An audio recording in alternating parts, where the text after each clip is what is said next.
दोस्तों, पिछले चैप्टर में हमने पढ़ा था कि इन्वेंट्री का कॉन्सेप्ट क्या होता है और इन्वेंट्री में हम कैसे काम करते हैं। पीछे हमने पढ़ा था कि स्टॉक ग्रुप क्या होता है, कैटेगरी क्या होती है, यूनिट ऑफ मेजर क्या होता है और हम स्टॉक आइटम कैसे बनाते हैं। आज हम देखेंगे कि इन्वेंट्री का यूज़ करके हम परचेज एंड सेल्स की एंट्री कैसे करते हैं। आज के टॉपिक में हम कवर करेंगे example of purchase with inventory, example of sales with inventory, report generation and printing reports. ये सभी एग्जाम्पल्स हम करेंगे और जो कॉन्सेप्ट हमने पीछे सीखे थे उनको हम लाइव करके देखेंगे। तो चलिए हम आगे इस कॉन्सेप्ट को बढ़ाते हैं और हम देखते हैं कुछ एग्जाम्पल्स, ताकि हम इन्वेंट्री के कॉन्सेप्ट को आगे बढ़ा सकें और उनको हम करके लाइव देख सकें।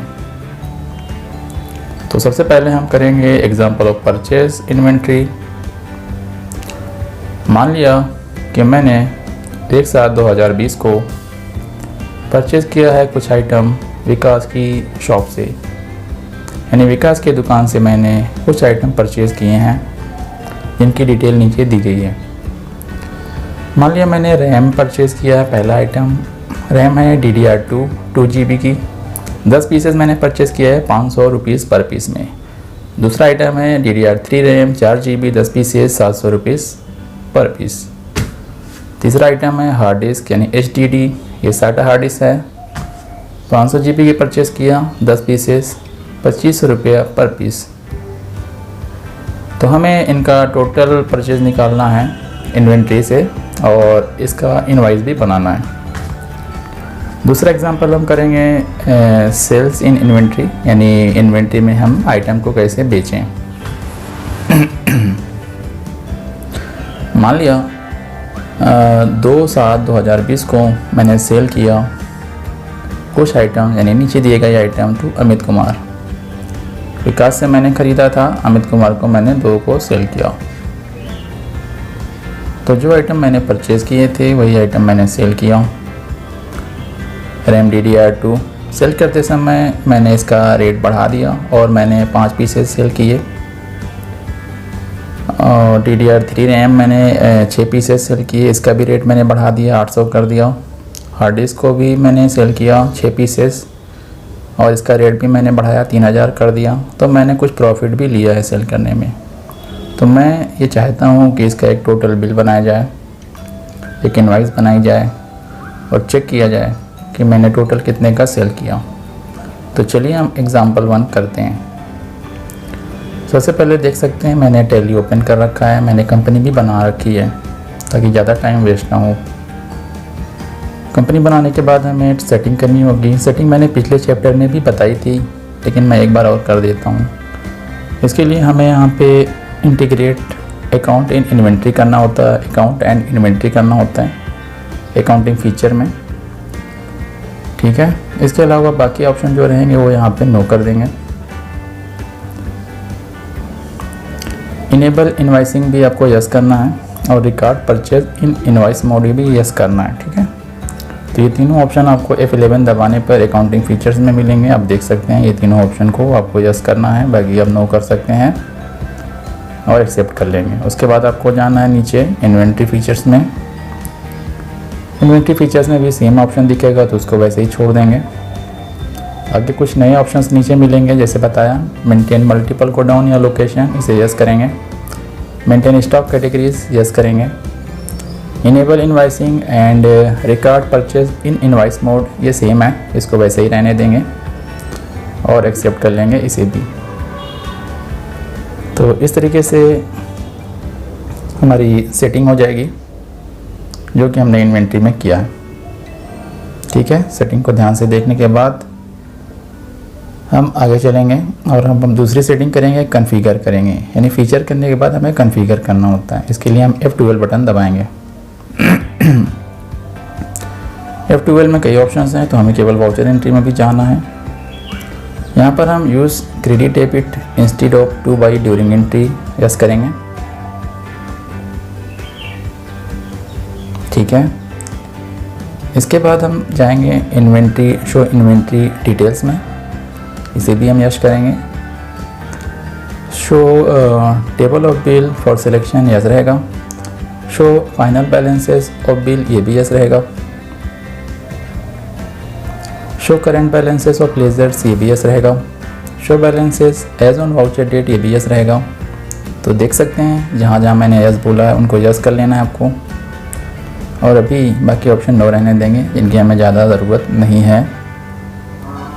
तो इस तरीके से एग्ज़ाम्पल करने से पहले सेटिंग करना ज़रूरी होता है ताकि बार बार दिक्कत ना आए, प्रॉब्लम ना आए। सेटिंग करने के बाद हम स्किप कर देंगे और लेज़र में जाएंगे, लेज़र क्रिएट करेंगे। एग्ज़ाम्पल के आधार पर करेंगे। मैंने परचेज़ किया पहले एग्ज़ाम्पल में विकास शॉप से, तो मैं 2 लेज़र बनाऊंगा, एक परचेज़ का, एक विकास का। तो मैं पहला लेज़र बनाता हूँ परचेज़ का। परचेज़ के अंडर मैं परचेज़ ही सेट करूँगा। Inventory values are affected yes रहनी चाहिए और बाकी ऑप्शन नो ही रखूँगा, यस कर दूँगा। उसके बाद मैं दूसरा लेज़र बनाऊँगा विकास शॉप की, जहाँ से मैंने परचेज़ किया है। विकास शॉप से मैंने परचेज़ किया है तो वो हो जाएगा सन्ड्री क्रेडिटर्स। इन्वेंट्री का ऑप्शन यस करना है, उसके बाद मैं इसे यस करके एक्सेप्ट कर लूँगा। तो इस तरीके से ये ऑप्शन हो जाता है पूरा। अब मैं आगे चलूँगा। अब मैं आइटम बनाऊँगा। सबसे पहले मैं स्टॉक ग्रुप बनाऊँगा, क्योंकि मैंने रैम परचेज़ की है तो मैं एक रैम नाम से ग्रुप बना सकता हूँ, और मैंने हार्ड डिस्क परचेज़ किया है HDD, तो मैं एक HDD नाम का ग्रुप बना सकता हूँ। डिपेंड करता है कि हमने क्या परचेज़ किया है। तो मैं एक रैम नाम का ग्रुप बना लेता हूँ ताकि बाद में सर्चिंग में आसानी होगी। ठीक है, एक HDD नाम का एक ग्रुप बना लेता हूँ और ठीक है, दोनों ग्रुप बनाने के बाद मैं स्किप करके स्टॉक कैटेगरी में आऊँगा और स्टॉक कैटेगरी भी बना लूँगा, यानी ग्रुप के अंदर का एक ग्रुप स्टॉक कैटेगरी में बना लूँगा। जैसे कि मैं रैम लिया हूँ तो 2 GB नाम से मैं एक बना लेता हूँ, 2 GB रैम नाम से 2 GB रैम का एक ग्रुप बना लेता हूँ। कभी मुझे सर्च करना होगा, कस्टमर आता है कि 2 GB की रैम में चाहिए, तो मैं सर्च कर पाऊँगा। ठीक है, तो मैंने 2 GB का एक ग्रुप बना लिया। एक मैं 4 GB का बना लेता हूँ। ठीक है, और एक मैं 500 GB हार्ड डिस्क के हिसाब से बना लेता हूँ, 500 GB का। तो मैंने यहाँ पे 3 कैटेगरी बना ली हैं, 2 GB, 4 GB और 500 GB की। उसके बाद मैं अभी आइटम नहीं बनाऊँगा, नीचे यूनिट बनाऊँगा। यूनिट का मतलब मैं किस हिसाब से परचेज़ करूँगा या सेल करूँगा, तो मैं पीसेज में लूँगा। इसका पूरा नाम फॉर्मल नेम में डाल सकते हैं, PIECES, या खाली सिंबल भी आपका चलेगा। ठीक है, इसके बाद आपको नीचे आना है गोडाउन्स में। गोडाउन आप किसी भी लोकेशन का नाम डाल सकते हैं जहाँ पर आप माल को ले आकर के रखेंगे। तो मैं यहाँ पे अपने मेन स्टोर में रखूँगा, तो मैंने यहाँ पे गोडाउन का नाम मेन स्टोर बना दिया। गोडाउन बनाने के बाद अब मैं आइटम बनाऊँगा। आइटम मैं पहला बनाता हूँ। आइटम का नाम थोड़ा अच्छे से रखना चाहिए डिस्क्राइब करके, ताकि ढूंढने समझने में थोड़ा आसानी हो। ठीक है, तो जैसा एग्जांपल होता है उसके आधार पर आइटम का नाम सेट करना चाहिए। जैसे मैं पहला आइटम बना लेता हूँ DDR2 रैम, तो ये बेहतर दिखेगा, और इसे मैं रैम ग्रुप में रखूँगा। कैटेगरी में इसकी 2 GB रखता हूँ। यूनिट अपने आप आ जाएगी पीसेज में। स्टैंडर्ड रेट ऑप्शन अभी रहने देंगे, इसका मैं अलग टॉपिक बताऊँगा। इसके बाद दूसरा आइटम भी मैं बना लूँगा, इसका नाम मैं रखूँगा DDR3 रैम। इसे भी मैं रैम ग्रुप में रखूँगा, लेकिन मैं इसे 4 GB की कैटेगरी में रखूँगा। यूनिट पीसेज रहेगी, स्टैंडर्ड रेट नो रहेगा, एक्सेप्ट कर लेंगे। ठीक है, तीसरा आइटम मैं बनाऊँगा HDD। SATA HDD कर देता हूँ तो समझने में थोड़ा इजी लगेगा। HDD ग्रुप में रखूँगा और इसे मैं 500 GB के ग्रुप में रखूँगा पीसेज में। स्टैंडर्ड रेट नो रहने दूँगा अभी। तो ये सारे ऑप्शंस हो जाते हैं। ये इन्वेंट्री का काम मेरा पूरा हो गया। मैंने लेज़र बना लिया। अब तक मैंने इन्वेंट्री के सभी आइटम सेट कर दिए हैं। अब मैं ट्रांजैक्शंस कर सकता हूँ। तो ट्रांजैक्शन करने के लिए देख सकते हैं यहाँ पे मैंने 500 रुपये 10 पीसेस 500 रुपये की, 10 पीसेस 100 की और 10 पीसेस 2500 की ली है। अकाउंटिंग वाउचर में जाना है हमें, यहाँ से हमें परचेज वाउचर ओपन करना है। थोड़ा नए स्टाइल में अब दिखेगा। डेट में अभी डिफ़ॉल्ट रखता हूँ 1 जुलाई। यहाँ पे पार्टी का नाम आपको इंटर करना है, सिलेक्ट करने पर आ जाएगा। पार्टी का डिटेल्स होगा तो अगर डालना चाहें डाल सकते हैं, उन्हें खाली छोड़ देंगे।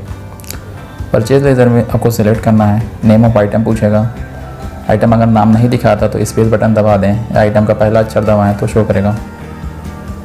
आइटम को मैं मेन स्टोर में रखूँगा। क्वांटिटी आप देख सकते हैं 10 पीसेज हैं पहला आइटम, तो मैं यहाँ पे 10 पीसेस टाइप कर दूँगा।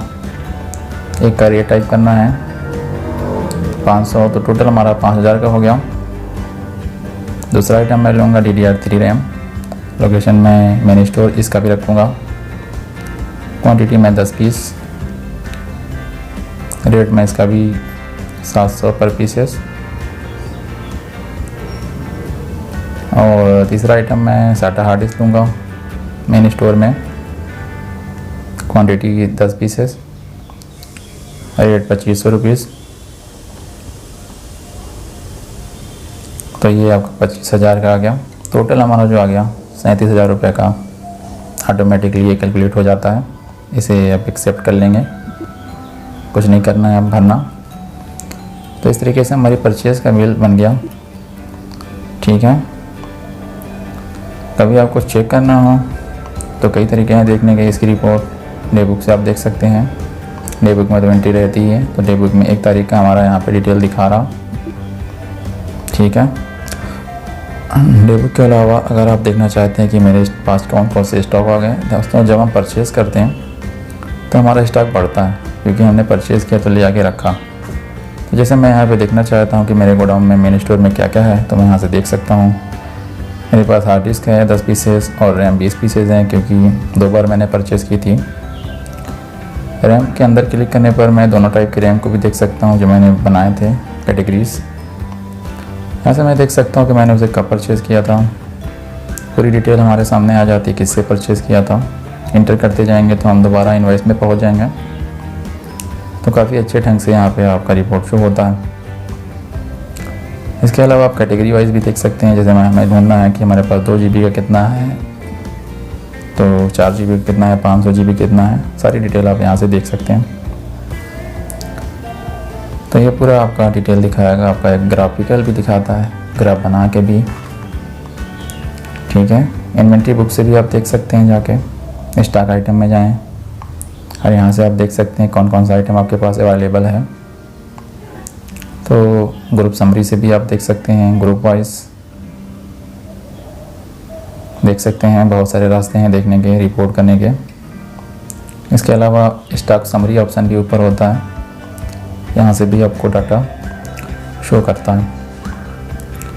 तो इस तरीके से अगर देखें तो डाटा यहाँ से शो करेगा।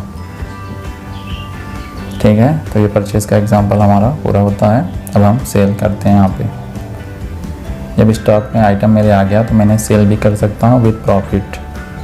तो सेल करने के लिए मैंने सेल किया है अमित कुमार को, तो मैं अमित कुमार के नाम से एक लेज़र बनाऊँगा और एक सेल का बनाऊँगा। तो मैं दोबारा जाता हूँ अकाउंट्स इन्फो पर। यहाँ से मैं लेज़र बनाता हूँ पहले सेल का मैं रखूँगा सेल्स अकाउंट। ठीक है, इन्वेंट्री के ऑप्शन को यस रखना है, एक्सेप्ट कर देना है। दूसरा लेज़र मैं बना लूँगा अमित कुमार को, जो कि मेरा कस्टमर है, और जो कस्टमर होगा जिसको मैं सेल करता हूँ वो सन्ड्री डेप्टर्स होता है। इन्वेंट्री का ऑप्शन यस करना है, एक्सेप्ट करना है मुझे। इस तरीके से ये हो जाता है। आइटम तो मैं पहले ही बना चुका हूँ, क्योंकि मैं कोई नया आइटम नहीं सेल कर रहा हूँ। तो जो मैंने परचेज़ किया था उन्हीं को सेल करूँगा, तो सीधे मैं ट्रांजैक्शन कर सकता हूँ। ट्रांजैक्शन करने के लिए मैं अकाउंटिंग वाउचर में जाऊँगा। अकाउंटिंग वाउचर में सेल्स ओपन करूँगा। मान लिया मैंने 2 तारीख को सेल किया, तो 2/7/2020। पार्टी का नाम जिसको मैं सेल करता हूँ अमित कुमार का डिलीवरी नोट या जो भी डिटेल्स होगी सेल लेज़र में सेल से लेना है। आइटम देख सकते हैं 10-10 पीसेस हमारे पास अवेलेबल हैं। सबसे पहले मैं DDR2 रैम सेल करूँगा मैंने स्टोर से ही जहाँ रखा है वहीं का नाम सेलेक्ट करना है। 10 में से मैं 5 पीसेस सेल करूँगा। 100 रुपये का प्रॉफिट पर पीस पे 600 रुपये के हिसाब से तो 3000 का पड़ गया मुझे। इसके बाद मैं दूसरा आइटम भी सेल करूँगा, DDR3 रैम, क्योंकि मेरे पास 10 पीस है। मैंने स्टोर से सेल करूँगा या मैं 6 पीसेस सेल करूँगा। इसमें मैंने 100 रुपीज़ का प्रॉफिट लिया है, 800 रुपया, तो 4000 का मैंने सेल किया इसको। SATA हार्ड डिस्क भी मैं सेल करूँगा, 6 पीसेस मैंने स्टोर से।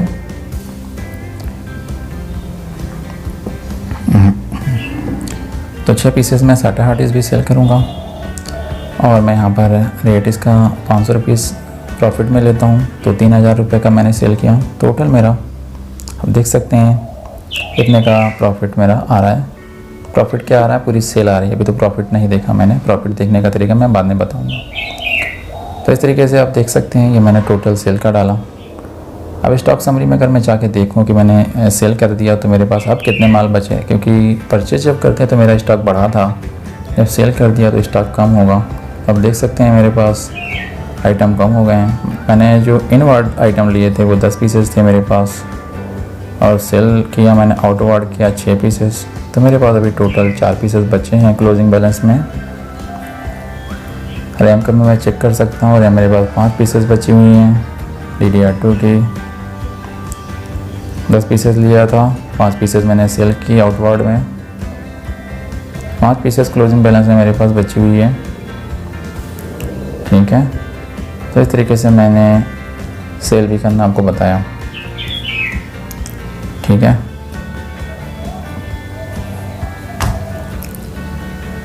इसका भी हम डिस्प्ले में जाके देख सकते हैं। डी बुक में बाय डिफ़ॉल्ट ये 1 तारीख का दिखा रहा है जब मैंने परचेज़ किया था। ठीक है, तो दोबारा मैं यहाँ पे एक बार सेट कर लेता हूँ। देखिए वही 1 तारीख का है, लेकिन मैं चाहूँ तो परचेज़ के अलावा सेल का भी देख पाऊँगा। प्रिंट भी कर सकता हूँ मैं यहाँ से। प्रिंट करने के लिए प्रिंट बटन दबाने पर यहाँ से सिलेक्ट प्रिंटर करना है आपको। अगर आपके पास प्रिंटर है डायरेक्ट प्रिंट कर सकते हैं या PDF में कन्वर्ट कर सकते हैं, ओके कर देंगे। माइक्रोसॉफ्ट प्रिंट टू PDF आपको सेट करना है। ओके यस करने पर आपको डेस्कटॉप पर या जहाँ पे भी सेव करना हो सेव कर लेंगे। मैं इसका नाम रख देता हूँ परचेज इनवॉइस, और मैं इसका बिल अभी सेव कर लेता हूँ। तो मैं प्रिंट नहीं कर रहा हूँ, मैं इसे PDF में कन्वर्ट करके रख लेता हूँ, जब चाहूँगा प्रिंट कर लूँगा। तो मैंने परचेज़ का बिल निकाल लिया। इसके बाद मैं अब डेट चेंज करके सेल का बिल भी निकाल लेता हूँ। सेल मैंने 2 को किया था, तो डेट मैं 2 तारीख की चेंज कर लेता हूँ। तो ये सेल का डिटेल आ गया। सेल में जाके भी मैं प्रिंट करूँगा, प्रिंटर में यस कर दूँगा माइक्रोसॉफ्ट प्रिंट टू PDF पर ही, और मैं इसे सेल्स इनवॉइस के रूप में सेव कर लेता हूँ। नाम इसका डाल देता हूँ सेल्स इनवॉइस, ताकि मुझे याद रहे। तो ये मैंने सेल्स इनवॉइस बना ली, सेव कर लिया। तो ये मैंने दोनों परचेज सेल के काम कर लिए, और मैंने दोनों के बिल भी प्रिंट कर लिए हैं। ठीक है, अब मैं चल के इनको चेक कर लेता हूँ कि कैसे हमारी इनवॉइस दिखती है प्रिंट होने के बाद, या उसका प्रीव्यू देख लेता हूँ। तो मैं परचेज इनवॉइस ओपन करता हूँ, यहाँ पे एडोब रीडर पे ओपन हो जाएगी। तो आप देख सकते हैं इनवॉइस मेरी डिटेल है। मैंने विकास शॉप से परचेज़ किया था, कंसाइनी मेरी कंपनी है, डेट है पूरी, आइटम की डिटेल है, डिस्क्रिप्शन ऑफ गुड्स हैं, अमाउंट टोटल हैं, कितने पीसेज हैं सभी। यहाँ पे आप स्टैम्प्स वगैरह सिग्नेचर वगैरह भी दे सकते हैं प्रिंट करा के। सेम एज यहाँ पे सेल्स इनवॉइस भी है हमारे पास। ठीक है, यहाँ पे आप देख सकते हैं बायर है अमित कुमार, इसमें भी सारे आइटम्स हैं। 25,800 का मैंने सेल्स किया है, 17 पीसेस, और काफ़ी अच्छा जो है आपका इनवॉइस बन जाता है बिना कोई मेहनत किए। बाद में आप प्रिंटर लगा दें, जैसे ये मेरे पास ब्राउज़र प्रिंटर है, तो मैं चाहूँ तो अभी प्रिंट कर सकता हूँ, लेकिन मैं अभी प्रिंट नहीं करूँगा। बाकी बहुत सी सेटिंग्स हैं, आप आगे पीछे छोटा बड़ा भी कर सकते हैं। ठीक है, तो ट्यूटोरियल अगर अच्छा लगा तो लाइक कर देंगे, सब्सक्राइब, और हमारे चैनल को ज्वाइन कर लेंगे, ताकि आगे वाली लेटेस्ट अपडेट आपको मिलती रहे।